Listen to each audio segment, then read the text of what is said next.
कुछ दिनों पहले ही स्थानीय प्रशासन यानी महानगर पालिका की ओर से एक बैठक लेकर शहरी आरोग्य केंद्र में व्यवस्थाओं को ठीक करने का दावा किया गया था। कहा यह भी गया था कि अमरावती महानगर पालिका आने वाली बारिशों में नागरिकों को किसी प्रकार की स्वास्थ्य कारक समस्याओं का सामना न करना पड़े, इसके नियोजन को लेकर प्रतिबद्ध है।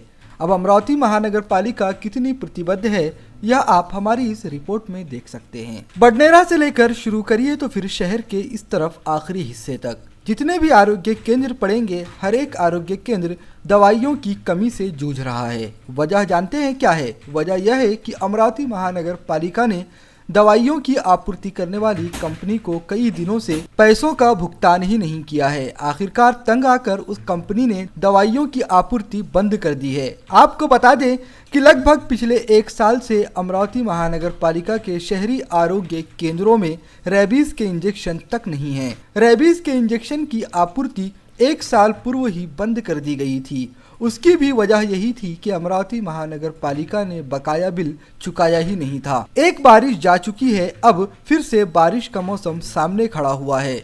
बारिश के मौसम में श्वानों का आतंक अपने पूरे शबाब पर होता है। श्वानों द्वारा काटने के मामले भी इसी मौसम में सबसे ज्यादा सामने आते हैं।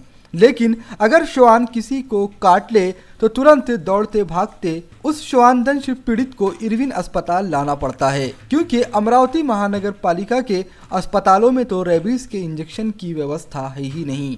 अब आपको यह भी बता दें कि एक बार फिर से बदलते मौसम की वजह से शहर में सर्दी, खांसी और वायरल फीवर का प्रकोप देखने को मिलने वाला है। लेकिन महानगर पालिका में नियमित तौर पर मिलने वाली लाल रंग की सिरप अब उपलब्ध नहीं है। वह सिरप महानगर पालिका ने उपलब्ध कराना ही बंद कर दी है। उसकी वजह क्या है यह नहीं पता, लेकिन नागरिक इतना जरूर कहते थे कि उस सिरप से उन्हें बहुत जल्द फायदा होता था। लेकिन महानगर पालिका के पास अब वह सिरप भी उपलब्ध नहीं है।